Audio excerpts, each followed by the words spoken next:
तो बच्चों हम फिर से उपस्थित हो चुके हैं एक नए वीडियो में एक और वीवीआई क्वेश्चन को लेकर के। जैसा कि आप लोगों को पता है कि एक वीवीआई क्वेश्चनों का सीरीज चल रहा है उन विद्यार्थियों के लिए जो इस साल मैट्रिक का एग्जाम देने वाले हैं। तो आपको आज के इस वीडियो से पूरे के पूरे 5 नंबर मिलने वाले हैं। 5 नंबर आपके हाथ में होगा अगर आपने पूरा देख करके सही से समझ लिया। आज हम लोग बात करेंगे परिमेय संख्या को सिद्ध कैसे करेंगे, ठीक है। इसके पहले वाले वीडियो में हम लोगों ने बात किया है परिमेय संख्या और अपरिमेय संख्या को पहचानना, लेकिन आज के इस वीडियो में हम बात करेंगे परिमेय संख्या को सिद्ध करना। तो चलिए शुरू करते हैं आज का ये वीडियो। तो बच्चों आज का क्वेश्चन है कि सिद्ध करें कि √5 एक अपरिमेय संख्या है। हमको भी पता है, आपको भी पता है, सबको पता है कि √5 क्या है, अपरिमेय संख्या है, लेकिन इसको क्या करना है, सिद्ध करके बताना है। पता है कि √5 भी क्या है, अपरिमेय संख्या है, √3 भी क्या है, अपरिमेय संख्या है, √2 भी क्या है, अपरिमेय संख्या है। क्यों अपरिमेय संख्या है? क्योंकि इसका पूरा पूरा वर्गमूल नहीं निकलेगा, यानी कि ये परफेक्ट स्क्वायर नहीं है, इसलिए इसका पूरा पूरा वर्गमूल नहीं निकलेगा। और जब पूरा पूरा वर्गमूल नहीं निकलेगा तो इसका मतलब ये है कि क्या है, अपरिमेय संख्या है। क्योंकि पूरा पूरा जिसका वर्गमूल नहीं निकलता है उसको हम क्या कहते हैं, अपरिमेय संख्या कहते हैं। इसको हमने पहले वाले वीडियो में बता दिया है, ठीक है। अब इसको हमको सिद्ध करना है कि ये क्या है, अपरिमेय संख्या है। तो देखो सिद्ध करने से पहले सबसे पहले हम जान लेते हैं कि सहअभाज्य जो संख्या होता है वो किसको कहते हैं। सहअभाज्य संख्या के बारे में जानते हैं पहले। देखो जैसे हम कोई दो संख्या ले लेते हैं, ठीक है, दो संख्या ले लेते हैं। जैसे हम ले लेते हैं 4 और दूसरा ले लेते हैं 7, ठीक है। ये दो संख्या है। तो पूछा जाए कि क्या ये दोनों संख्या सहअभाज्य है या नहीं है। तो सबसे पहले सहअभाज्य का परिभाषा क्या है कि कोई एक संख्या दोनों को नहीं काट सके। कोई एक संख्या दोनों को नहीं काट सके तो वही क्या होता है, सहअभाज्य संख्या होता है। दूसरा भाषा में हम ऐसे बोल सकते हैं कि दोनों के गुणनखंड में कोई उभयनिष्ठ गुणनखंड नहीं हो। दोनों के अभाज्य गुणनखंड में कोई उभयनिष्ठ गुणनखंड नहीं हो तो उसको सहअभाज्य कहते हैं, ठीक है ना। तो इसमें ये दोनों जो संख्या दिख रहा है, ये दोनों में जो है कोई संख्या कोई गुणनखंड जो है उभयनिष्ठ नहीं है। जैसे अगर हम लिखते हैं इसका गुणनखंड करेंगे तो 2 गुना 2, इसका गुणनखंड करेंगे तो क्या होगा, 7 गुना 1, ठीक है, यही ना होगा। या हम कह सकते हैं कि इसका गुणनखंड ही नहीं होगा, ठीक है ना। तो यहाँ पे जो है 7 है और इधर 2 है। क्या इन दोनों में कोई गुणनखंड उभयनिष्ठ है? बिल्कुल नहीं है। तो ये क्या है, सहअभाज्य है। मतलब 4 और 7 क्या है, सहअभाज्य संख्या, सहअभाज्य संख्या है, ठीक। अगर हम इसी प्रकार ले लेते हैं दूसरा संख्या, अगर हम ले लेते हैं, मान लेते हैं 15 और यहाँ पे ले लेते हैं 20, ठीक है। ये दो संख्या है। पूछा जाए कि क्या ये दोनों सहअभाज्य है। तो देखो यहाँ पे ये दोनों जो है, दोनों को 5 काट सकता है, यानी कि दोनों में 5 से भाग लग सकता है। तो हम क्या बताए हैं कि वैसा दो संख्या जिसमें किसी एक संख्या से भाग नहीं लगे, तो ये दोनों में जो है 5 से भाग लग जा रहा है, यानी कि दोनों के गुणनखंड में 5 क्या है, उभयनिष्ठ है। यानी कि 5 इसको भी काटेगा, 5 इसको भी काटेगा, इसलिए ये सहअभाज्य नहीं है। अब हम एक और बात समझ लेते हैं, वो क्या, देखो जैसे अगर हम लिखते हैं 9 का स्क्वायर 3 से विभाज्य है, ठीक है। 9 का स्क्वायर जो है 3 से विभाज्य है, ठीक है। 9 का स्क्वायर क्या हो जाएगा, 81, 81/3, ठीक है ना। ये काटेंगे तो कितना बार में कट जाएगा, 27 बार में कट जाएगा, ठीक है। अच्छा अगर हम स्क्वायर को हटा देते हैं, अगर हम स्क्वायर को हटा देते हैं तो क्या ये 3 से विभाज्य हो जाएगा, 9 बच गया। अगर स्क्वायर हटा दिए तो क्या बच गया, 9। तो 9 में अगर हम 3 से भाग लगाते हैं तो भी क्या हो जाएगा, ये कट जाएगा, ठीक है। तो कहने का मतलब ये है कोई संख्या x स्क्वायर है और उसमें y से भाग लग जाता है, कोई संख्या x स्क्वायर है उसमें y से भाग लग जाता है, तो अगर स्क्वायर हटा दें तो भी उसमें y से भाग लग जाएगा, यानी कि x में भी y से भाग लग जाएगा, यानी कि x जो है y से पूरा पूरा विभाज्य हो जाएगा, ठीक है। कहने का मतलब है कि किसी संख्या के स्क्वायर में किसी संख्या से भाग लग जाए तो स्क्वायर हटा देने पर भी उस संख्या से भाग लग जाता है, ठीक है। इतना क्लियर है। तो चलो अब हम सिद्ध करेंगे इसको, √5 एक अपरिमेय संख्या है। चलो तो सबसे पहले जो है यहाँ पे कह रहा है कि √5 एक अपरिमेय संख्या है, इसको सिद्ध करके बताएं। तो इसका हम जस्ट उल्टा मान लेंगे, ठीक है। इसके हिसाब से ही मान लेंगे कि क्या है, परिमेय संख्या है। अगर बाद में मेरा कथन गलत होता है तो हम फिर मान लेंगे क्या है, अपरिमेय संख्या है, ठीक है। तो चलो हम यहाँ पे सबसे पहले हम मानेंगे, चूंकि माना कि √5 एक परिमेय संख्या है, ठीक है। जस्ट इसका उल्टा मानेंगे, ठीक है ना, परिमेय संख्या है, जस्ट इसका उल्टा मानना है। अगर ये कह रहा है सिद्ध करें कि √5 एक अपरिमेय संख्या है, तो हमको क्या मानना है कि √5 एक परिमेय संख्या है, जस्ट उसका उल्टा मानना है, ठीक है। चलो, तो अब चूंकि √5 हम परिमेय संख्या मान लिए, तो पता है कि परिमेय संख्या जो होता है वो P/Q के रूप में होता है, यानी कि √5 बराबर क्या हो जाएगा, P/Q, जहां Q does not equal to 0 तथा P और Q सहअभाज्य है, सहअभाज्य है, ठीक है। Q जो है, Q 0 के बराबर नहीं है और P तथा Q जो है सहअभाज्य है, यानी कि P और Q को क्या मानना है, सहअभाज्य मानना है, ठीक है ना। मतलब कि कोई भी एक संख्या दोनों को नहीं काट सकता है, P और Q को, ठीक है। अब देखो, उसके बाद हम क्या करेंगे, दोनों साइड वर्ग करेंगे, इधर और इधर दोनों साइड क्या करना है, वर्ग करना है, यानी कि स्क्वायर करना है। यानी कि हम लिखेंगे दोनों तरफ वर्ग करने पर, वर्ग मतलब स्क्वायर करने पर, ठीक है, वर्ग करने पर। चलो अब वर्ग करते हैं दोनों साइड, इधर भी और इधर भी। √5 का स्क्वायर बराबर P/Q का स्क्वायर। अब जब हम स्क्वायर करेंगे तो ई हो जाएगा 5, क्योंकि स्क्वायर से रूट हट जाएगा, बराबर P/Q का स्क्वायर करेंगे तो P²/Q² हो जाएगा, ठीक है। Q² को उठा करके इधर लेकर के आना है, तो हो जाएगा 5Q², क्योंकि इधर भागा में है, बटा में है, इधर आएगा तो क्या हो जाएगा, गुना में हो जाएगा, बराबर P²। अब यहां से 5 को उठा करके इधर लेके आते हैं, यानी कि Q² बराबर P²/5, 5 इधर गुना में, इधर आएगा तो भागा में हो जाएगा, ठीक है। अब यहां से क्या मिल रहा है कि P²/5 है, मतलब है कि P² में 5 से भागा किया जा रहा है, तो भागफल कितना आ रहा है, Q², ठीक। यानी कि P² जो है 5 से क्या है, पूरा पूरा विभाज्य है ना, P² जो है पूरा पूरा 5 से विभाज्य है, ठीक है। इसलिए यहां पे लिखेंगे चूंकि P² 5 से विभाज्य है, 5 से विभाज्य है, इसलिए P भी 5 से विभाज्य होगा, P भी 5 से विभाज्य होगा, ठीक है। अभी हमने बताया है कि किसी संख्या के स्क्वायर में किसी संख्या से भाग लगता है तो स्क्वायर हटाने पर भी उस संख्या में भाग लग जाता है, ठीक है ना। तो कहने का मतलब P² जो है 5 से क्या है, 5 से विभाज्य है, तो P भी क्या हो जाएगा, अगर स्क्वायर हटा देते हैं तो P भी क्या हो जाएगा, 5 से विभाज्य हो जाएगा, ठीक है। चलो अब आगे बढ़ते हैं। अब आगे हम क्या करेंगे, पुनः मानेंगे, पुनः यानी कि दोबारा से मानना है, ठीक है। क्या मानना है, यानी कि P जो है ना, P को कुछ मान लेना है, कुछ मतलब क्या मानना है, जैसे हम मानते हैं, माना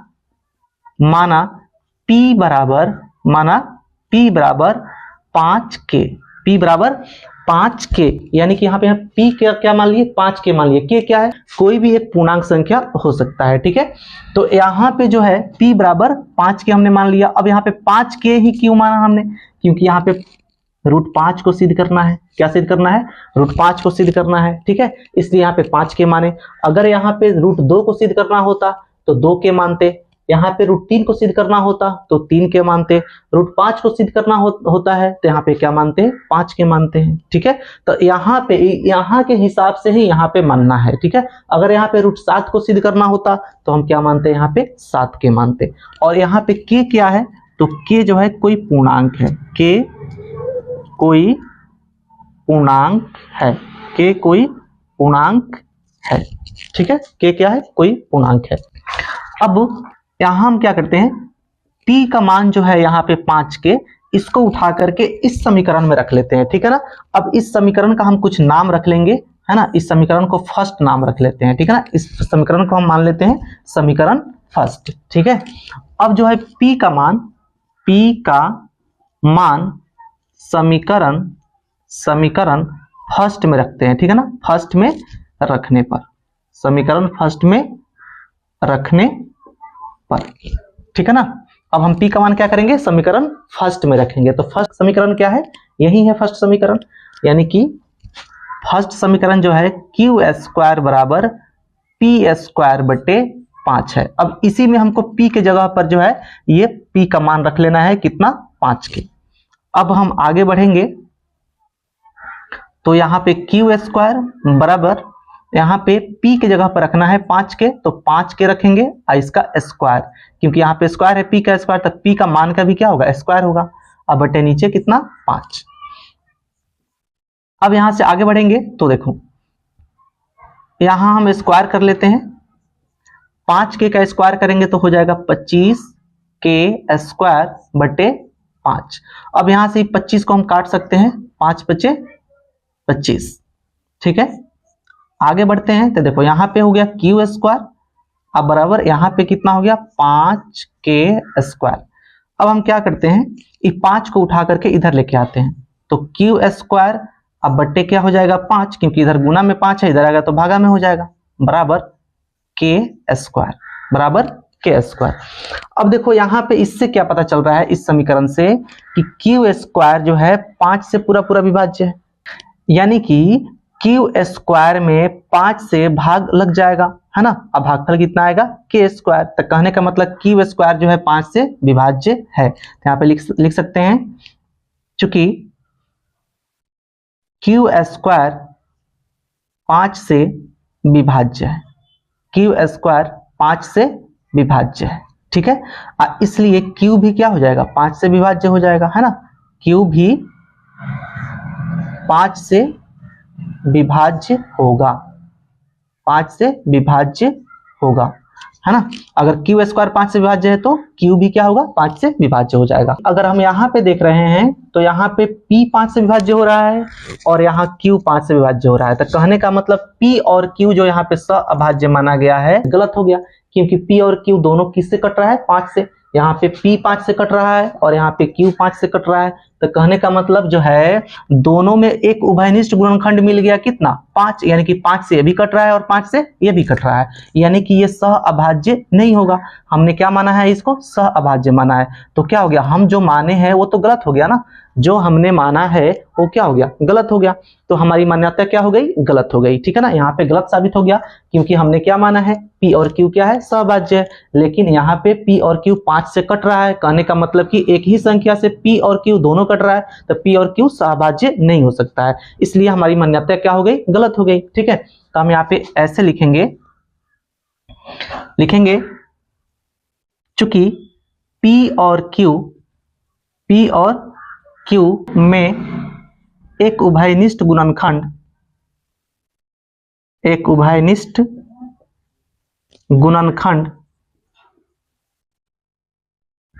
5 है ना। p और q में एक उभयनिष्ठ गुणनखंड 5 है, इसलिए p और q सअभाज्य नहीं है।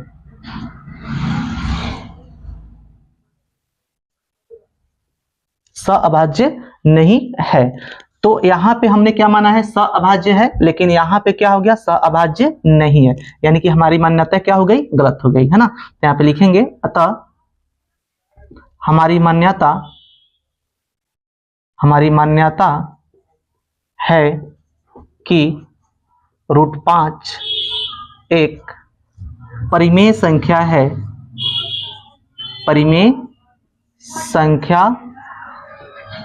है जो गलत है। हमारी मान्यता क्या हो गई, गलत हो गई, ठीक है ना, गलत है, ठीक है। हमारी मान्यता क्या है कि √5 क्या है, एक परिमेय संख्या है जो क्या है, गलत है। इसलिए अगर ये परिमेय संख्या नहीं है, यानी कि परिमेय संख्या नहीं है तो क्या है, परिमेय संख्या नहीं है तो क्या है, अपरिमेय संख्या है, सीधा सा बात है। अगर परिमेय नहीं होगा तो क्या होगा, अपरिमेय होगा, ठीक है। तो यहाँ पे हम लिखेंगे, इसलिए √5 एक अपरिमेय संख्या है, अपरिमेय संख्या है, ठीक है। और यही हमको साबित करना था कि √5 क्या है, एक अपरिमेय संख्या है, जो साबित हो गया, ठीक है। तो बच्चों एक और इससे रिलेटेड क्वेश्चन आता है जो अक्सर 2 नंबर के क्वेश्चन में पूछा जाता है, यानी कि उससे आपको 2 नंबर जो है मिलने वाला है, ठीक है ना। तो इसी से रिलेटेड एक और क्वेश्चन है, उसको भी देख लेते हैं। तो बच्चों क्वेश्चन है, सिद्ध करें कि 3 + √2 एक अपरिमेय संख्या है। या इसी तरह का क्वेश्चन आ जाए कि 3 + 2√3 एक अपरिमेय संख्या है, सिद्ध करें।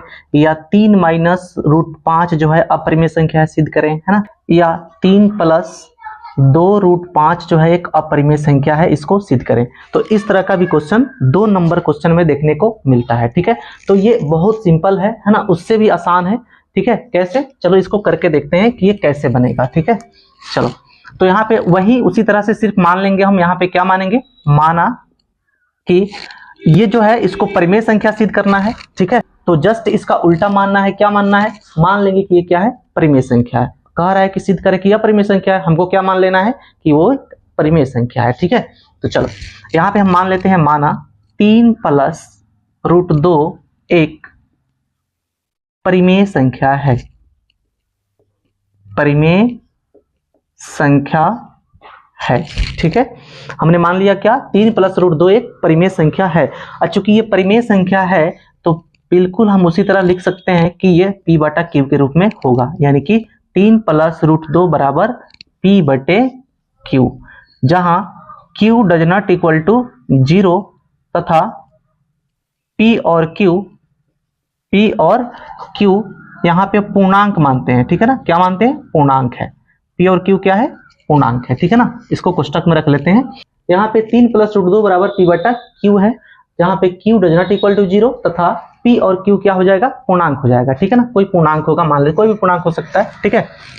अब यहाँ पे हम क्या करेंगे, देखो इसमें दोनों साइड वर्ग नहीं करते हैं, ठीक है ना। इसमें दोनों साइड वर्ग नहीं करते। अगर सिंगल कोई देता है √2, √3, √5, इसको अपरिमेय संख्या सिद्ध करना हो तो इसमें हम वर्ग करते हैं, लेकिन इसमें कोई वर्ग नहीं करना है, ठीक है ना। इसमें वर्ग नहीं करना है। अब करना क्या है, तो देखिए यहाँ पे जो परिमेय संख्या दिख रहा है उसको उस साइड में भेज देना है। परिमेय संख्या जो दिख रहा है उसको इधर भेज देना है, ठीक है ना। तो इधर क्या बच जाएगा, √2 बचेगा। अब बराबर P/Q, यहाँ पे +3 है, इधर जाएगा तो -3 हो जाएगा, ठीक है। चलो अब हम इसको थोड़ा सा हल कर लेंगे तो √2 बराबर हो जाएगा, अगर हम इसको घटाव कर लेते हैं तो हो जाएगा P - 3Q/Q, ठीक है। इसको अगर बटा घटाव कर लेते हैं तो P - 3Q/Q हो जाएगा, ठीक है। अब यहाँ पे ये देखना है कि यहाँ पे P जो है और Q जो है क्या है, पूर्णांक है। तो जब P और Q पूर्णांक है तो पूर्णांक में से पूर्णांक घटाएंगे तो पूर्णांक ही होगा। पूर्णांक में से पूर्णांक घटाएंगे तो क्या होगा, पूर्णांक ही होगा, ठीक है। तो चूंकि P और Q पूर्णांक है, क्या है, P और Q पूर्णांक है। जब ये पूर्णांक है इसलिए ये जो P - 3Q है ये भी क्या हो जाएगा, पूर्णांक हो जाएगा। तो P - 3Q भी पूर्णांक है, पूर्णांक है, ठीक है। अब ये दोनों जब पूर्णांक है, P - 3Q भी पूर्णांक है और Q भी पूर्णांक है, तो जो दोनों पूर्णांक है तब पूर्णांक बटे पूर्णांक क्या होगा, एक परिमेय संख्या होगा। कोई पूर्णांक हम 4 लेते हैं, कोई पूर्णांक 7 लेते हैं तो एक परिमेय संख्या हुआ। कोई पूर्णांक -3 लेते हैं, कोई पूर्णांक 2 लेते हैं तो ये भी क्या हो गया, परिमेय संख्या हो गया, ठीक है। ऊपर में पूर्णांक और नीचे में पूर्णांक मतलब क्या है, परिमेय संख्या है, ठीक है। तो देखो ये जो है ये तो हो गया परिमेय संख्या, और ये पता है कि √2 क्या है, अपरिमेय संख्या है, ठीक है ना। तो यहाँ पे लिखेंगे, इसलिए ये तो परिमेय संख्या हो गया। P - 3Q/Q एक परिमेय संख्या है, परिमेय संख्या है। और हम जानते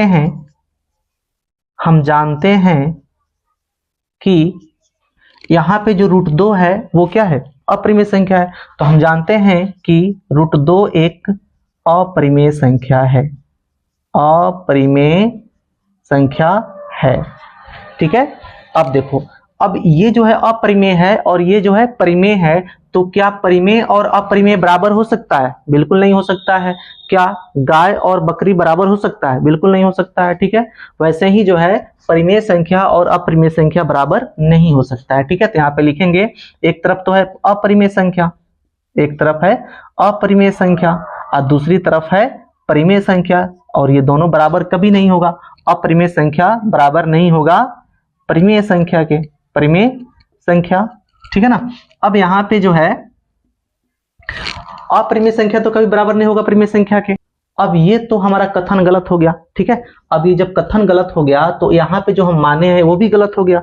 यहाँ पे कथन गलत हुआ तो मतलब ये माना गया क्या है, गलत है, यानी कि ये परिमेय संख्या नहीं है जो कि हमने माना है, तो ये क्या है, एक अपरिमेय संख्या है। तो लिखेंगे इसलिए 3 + √2 एक अपरिमेय संख्या है, अपरिमेय संख्या है, और ये प्रूफ हुआ। तो इतना आपने कंप्लीट कर लिया तो आपका 5 नंबर जो है आज के वीडियो से जो है पक्का हुआ। अगर वीडियो अच्छा लगा हो तो अपने दोस्तों में शेयर जरूर करते हैं।